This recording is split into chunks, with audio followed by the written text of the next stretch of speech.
FPI dibubarkan pemerintah, Fadlizon bereaksi keras.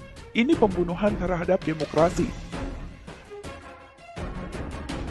Dalam konferensi pers di kantor Kemenko Polhukam, Rabu 30 Desember 2020. Secara reguler telah bulat sebagai ormas, tetapi sebagai organisasi, FPI tetap melakukan aktivitas yang melanggar ketertiban dan keamanan dan bertentangan dengan hukum.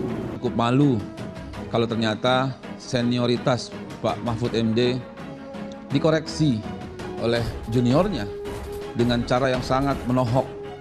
Bahkan menurut pendapat kami ya, watak asli seorang itu akan muncul ketika dia pegang kekuasaan. Saat ini, pemerintah melarang aktivitas FPI dan akan menghentikan setiap kegiatan yang dilakukan FPI karena FPI tidak lagi mempunyai legal standing. Pemerintah melarang aktivitas FPI dan akan menghentikan setiap kegiatan yang dilakukan FPI karena FPI tidak lagi mempunyai legal standing baik sebagai ormas maupun sebagai organisasi biasa. Pertama, kuntum khaira ummah, kalian umat terbaik. Bukan karena engkau bolak-balik ke Makkah, bukan karena engkau bangun masjid yang banyak, bukan karena engkau bangun malam, itu semua baik. Tapi kuntum khaira ummah, kamu umat terbaik. Kapan? Ta'muruna bil ma'ruf wa tanhauna 'anil munkar wa tu'minuna billah. Ngajak puasa banyak, ngajak puasa Senin Kamis, ngajak umroh lagi lebih banyak. Tapi yang mengajak amar ma'ruf nahi munkar, FPI. Allahu Akbar. Sebuah pelarangan organisasi tanpa proses pengadilan adalah praktek otoritarianisme.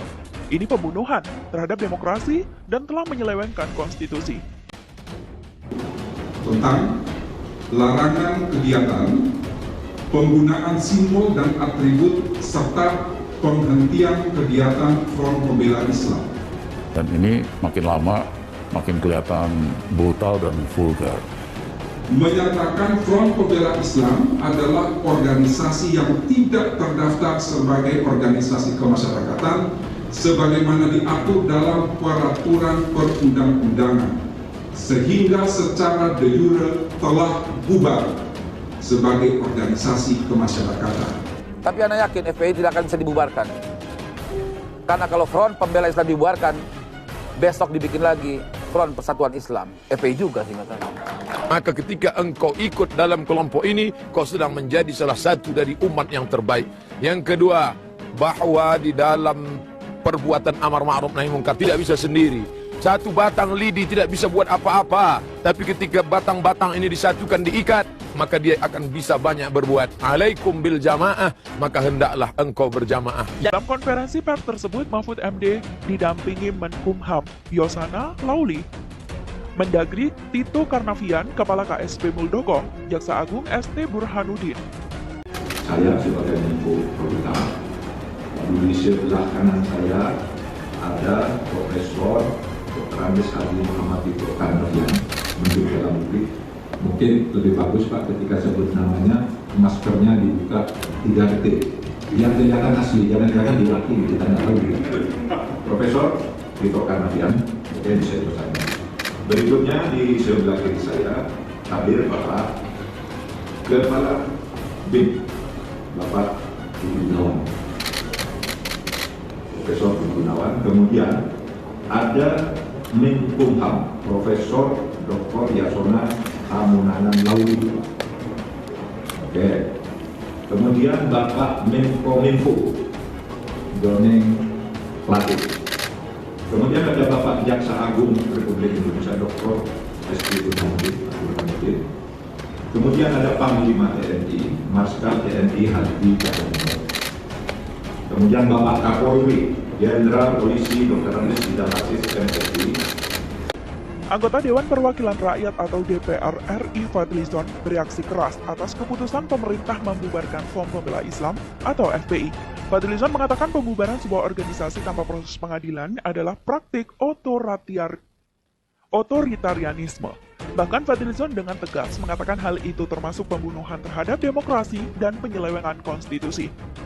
Tulis Fadlizon di akun Twitter miliknya dikutip mantra sukabumi.com pada Rabu 30 Desember 2020.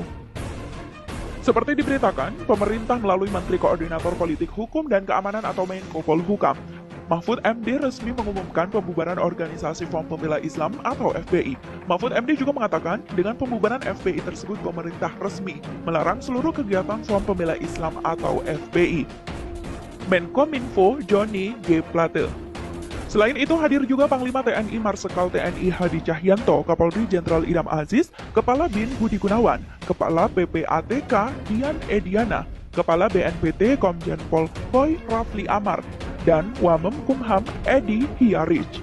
Seperti diketahui, Ormas Front Pembela Islam atau FPI akhir-akhir ini menjadi sorotan publik. Berbagai peristiwa terjadi semenjak kepulangan Habib Rizik Syihab. Salah satu yang masih hangat adalah penembakan 6 Laskar Front Pembela Islam atau FPI di tol Jakarta Cikampek kilometer 50. Baik sebagai ormas maupun sebagai organisasi biasa, ujar Mahfud MD. Dengan begitu lanjut Mahfud MD, seluruh kegiatan ormas yang dipimpin oleh Habib Rizik Syihab resmi dilarang. Akan menjadi undang-undang. C. Bahwa keputusan Menteri Dalam Negeri nomor 01-00-3-4-6-6-2014 tanggal 20 Juni 2014 tentang surat keterangan terdaftar atau SKT Front Pembela Islam sebagai organisasi kemasyarakatan berlaku sampai tanggal 20 Juni 2019 dan sampai saat ini Front Pembela Islam belum memenuhi persyaratan untuk memperpanjang SKT tersebut. Oleh sebab itu secara de jure terhitung mulai tanggal 21 Juni 2019 Front Pembela Islam dianggap bubar. D. Bahwa kegiatan organisasi kemasyarakatan tidak boleh bertentangan dengan pasal 5 huruf E, pasal 6 huruf F, pasal 21 huruf D dan E. PA 212 siap deklarasi ormas baru jika FPI dibubarkan. Wakil Sekretaris Jenderal Persaudaraan Alumni PA 212 Novel Bamukmin, pihaknya siap untuk mendeklarasikan organisasi Islam yang baru dengan nama yang baru pula. Hal itu disampaikannya dalam menanggapi pelarangan seluruh aktivitas yang dilakukan Front Pembela Islam atau FPI oleh pemerintah. Kalaupun mau, sore ini kami deklarasikan ormas baru Islam kami. Kalau dibubarkan, kami buat lagi, kata dia pada Rabu 30 Desember 2020. Dia mengatakan bahwa pemerintah tak bisa membubarkan perjuangan FPI untuk membela negara dan agama. Ruh perjuangan kami malah meningkat lawan para pengkhianat bangsa, ujarnya. Bagi Novel, organisasi hanyalah sebuah nama. Baik terdaftar atau tidak, kami tetap ada, kata dia. Pemerintah melalui Menteri Politik Hukum dan HAM, Polhukam Mahfud MD, melarang FPI di seluruh kegiatan karena dianggap tak punya legalitas sebagai Pemerintah melalui Menteri Politik Hukum dan HAM Polhukam Mahfud MD melarang FPI di seluruh kegiatan karena dianggap tak punya legalitas sebagai organisasi masyarakat. Mahfud mengatakan bahwa FPI sejak 21 Juni 2016 secara de jure telah dibubarkan sebagai ormas, tetapi secara organisasi tetap melaksanakan aktivitas yang melanggar hukum dan melanggar ketertiban seperti provokasi dan sweeping. Sesuai undang-undang dan putusan MK, pemerintah melarang aktivitas FPI dan menghentikan setiap kegiatan yang dilakukan FPI, karena FPI tak lagi punya legal standing, baik sebagai ormas maupun sebagai organisasi biasa.